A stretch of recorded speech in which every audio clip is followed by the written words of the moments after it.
Movie की शुरुआत में हम देखते हैं समीर मेहरा को, जो अपनी BMW कार में दिल्ली जा रहे होते हैं। पर तभी अचानक उनकी कार के आगे एक पेड़ गिर पड़ता है। तब परमजीत सिंह भुल्लर से उनकी मुलाकात होती है और वो बताते हैं कि पेड़ अब इतनी आसानी से नहीं हटेगा और तूफान भी बहुत तेज है, इसलिए परमजीत समीर को उनके साथ चलने का कहते हैं और बताते हैं कि पास ही में उनके एक दोस्त का घर है। तब समीर उनसे एग्री हो जाता है और अपनी कार लॉक कर परमजीत के साथ चले जाता है, लेकिन समीर अपनी कार की चाबी वहीं गिरा देता है। अब यहाँ परमजीत के साथ समीर उनके दोस्त के यहाँ आ जाता है, जो रिटायर्ड जज होते हैं।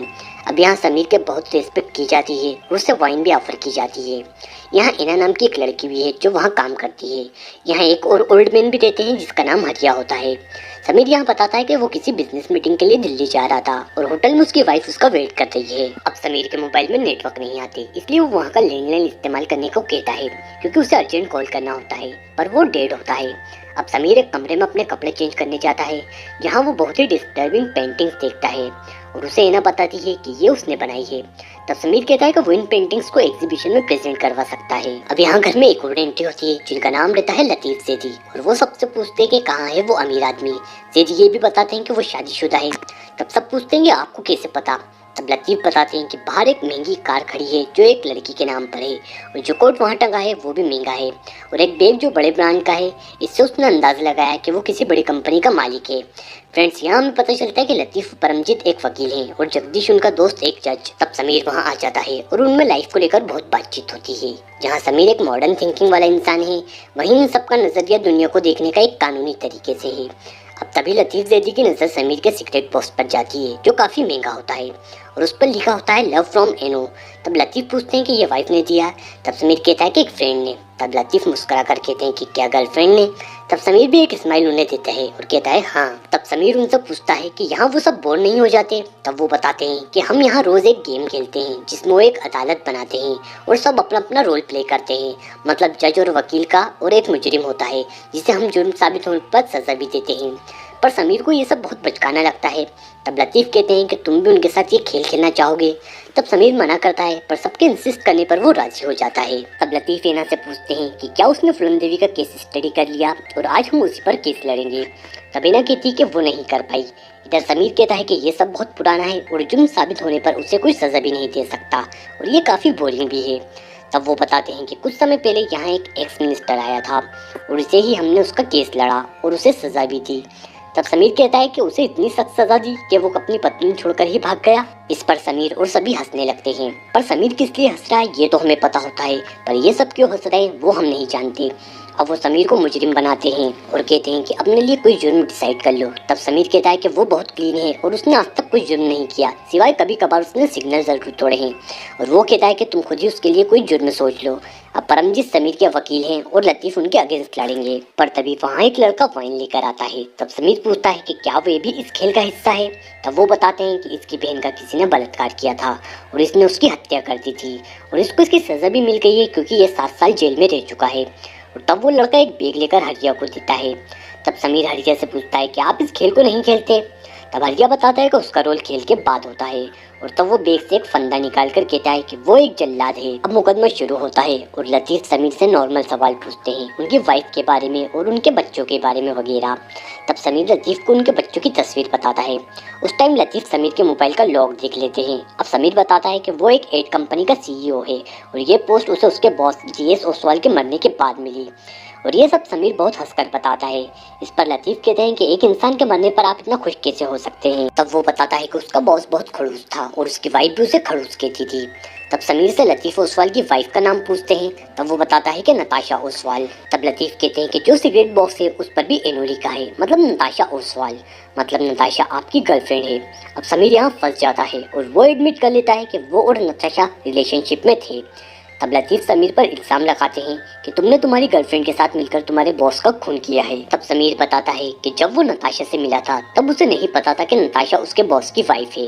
अब उनका डिनर एंड होता है और वो सभी गेट पर ताला लगा देते हैं और अब समीर के ऊपर मर्डर चार्जेस लगा दिए जाते हैं।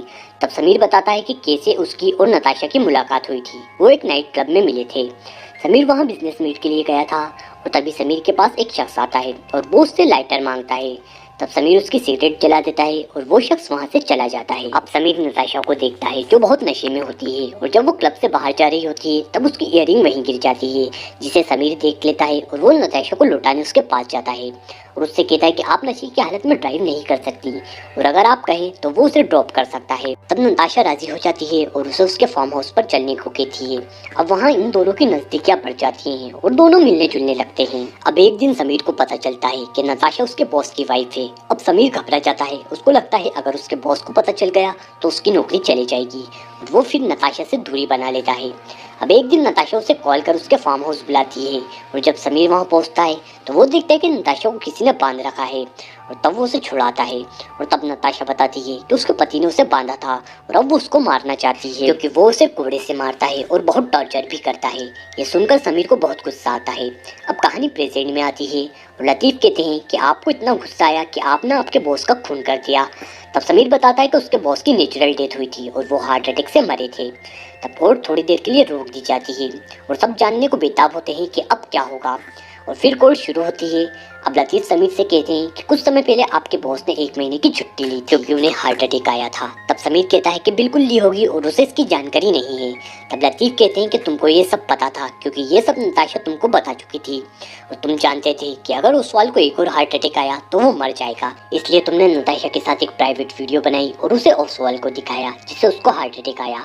तब परमजीत कहते हैं कि आप समीर पर बहुत गंदा इल्जाम लगा रहे हैं और इसका आपके पास कोई सबूत है। तब लतीफ कहते हैं कि हाँ है। इस पर समीर शॉक हो जाता है। तब लतीफ समीर का फ़ोन दिखाते हैं और उसमें वो प्राइवेट वीडियो रहता है। वो बताते हैं कि जब कोई नहीं था तब उन्होंने समीर का फ़ोन चेक किया था जिसमें ये वीडियो मिला। तब समीर बहुत गुस्सा होता है और कहता है कि तुमने मेरा फ़ोन कैसे लिया। तब लतीफ़ कहते हैं कि ये सब करना पड़ेगा क्योंकि ये कोर्ट है और कहते हैं कि उसके मरने के बाद तुमने उसकी पोजीशन और उसकी गाड़ी हथिया ली जो कि नताशा के नाम पर रजिस्टर्ड है। और लतीफ़ को ये इसलिए पता था क्योंकि उन्होंने समीर की गाड़ी चेक करी थी क्योंकि समीर अपनी चाबी वहीं भूल आया था और जो बाद में समीर को लतीफ़ ने दी थी। तब समीर को एहसास हो जाता है कि ये सिर्फ खेल नहीं है और उसके साथ यहाँ कुछ भी हो सकता है, इसलिए वो सब सच बताता है ताकि जल्दी से वो यहाँ से जा सके। और वो बताता है कि ये सारी प्लानिंग नताशा की थी और ओसवाल के मरने के बाद उसने उससे कांटेक्ट बंद कर दिया और उसे धोखा दिया। और एक दिन जब वो नताशा के फार्म हाउस के बाहर खड़ा था तब वो उसी शख्स के साथ आई थी जो समीर को फार्म हाउस में मिला था, जिसने उससे लाइटर मांगा था। तब समीर समझ गया था कि ये सब प्लानिंग थी और तब समीर उन दोनों की वीडियो रिकॉर्डिंग कर लेता है। तब समीर उनसे कहता है कि अगर उन्होंने उसे 3.5 करोड़ रुपए नहीं दिए तो वो वीडियो वायरल कर देगा और तब वो नताशा की BMW कार और उसको वो लाइटर बॉक्स ले जाता है। अब कहानी प्रेजेंट में आती है जहाँ कोर्ट थोड़ी देर के लिए रोकी जाती है और तब समीर वहाँ से भागने की प्लानिंग करता है, लेकिन वो देखता है कि सभी डोर पर ताले लगे हैं। अब वो इन्हें से पूछता है कि क्या उसके पास इसकी कीज है। तब वो कहती है कि हाँ। तब समीर उसे भी अपने साथ ले चलने को कहता है। तब इना कहती है कि उसका बलात्कार हुआ था और इन लोगों ने उसकी मदद की थी, इसलिए वो इन्हें धोखा नहीं दे सकती। और तभी वो लड़का आ जाता है जो फाइल लेकर आया था और वो उस पर अटैक करता है और तब समीर को पता चलता है कि वो इना का भाई है और ये भी पता चलता है कि इना 7 साल तक मेंटल हॉस्पिटल में थी। अब कोर्ट फिर शुरू होती है और लतीफ़ कहते हैं कि समीर को सज़ा मिलनी चाहिए। तब परमजीत कहते हैं कि समीर खुद विक्टिम है और उसके साथ धोखा हुआ है, इसलिए उसे बरी किया जाए। तब लतीफ़ कहते हैं कि इस तरह हर वो कैदी को जेल से रिहा कर दिया जाना चाहिए जो जेल में बंद है। और वो एक स्पीच देते हैं जहाँ वो हमारे देश में हो रहे क्राइम के बारे में बताते हैं और कहते हैं कि इसे रोकने के लिए गवर्नमेंट कोई कदम नहीं उठाती और कहते हैं कि समीर को सजाए मौत देनी चाहिए। और जज भी एग्री हो जाते हैं और समीर को सजा सुना दी जाती है। और अब वहाँ सब ऐसा नॉर्मल हो जाता है कि जैसे कुछ हुआ ही नहीं। ऐसा लगता है कि उनके लिए ये सब रोज का काम हो। और तब हरिया फंदा लेकर आता है और समीर से कहता है कि ऊपर चलो। तब समीर मना कर देता है क्योंकि उसे पता होता है कि उसके साथ क्या करेंगे। और तब वहाँ समीर एक गन से उन पर फायर करता है।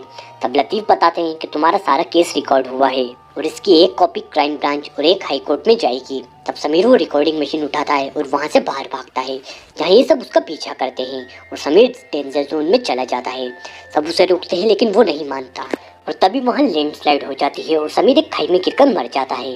अब सभी घर पर आ जाते हैं और अब हमें कुछ दिन बाद का सीन दिखाया जाता है जहाँ ये सभी अपने घर में बैठे होते हैं और तभी इनके डोर पर कोई नॉक करता है। तब लतीफ़ दरवाज़ा खोलते हैं और वो देखते हैं कि वहाँ और कोई नहीं बल्कि नताशा थी और वो समीर का फ़ोन लेने आती है क्योंकि उसमें उसकी प्राइवेट वीडियो होती है।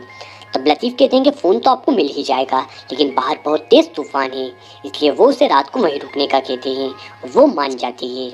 एंड फ्रेंड्स, ये मूवी यहीं एंड हो जाती है। फ्रेंड्स, अब आप सभी जानते ही होंगे कि आगे नताशा के साथ क्या होने वाला है। तो फ्रेंड्स, ये थी चेहरे मूवी की पूरी कहानी। अगर वीडियो पसंद आया तो वीडियो को लाइक, कमेंट और शेयर जरूर करें।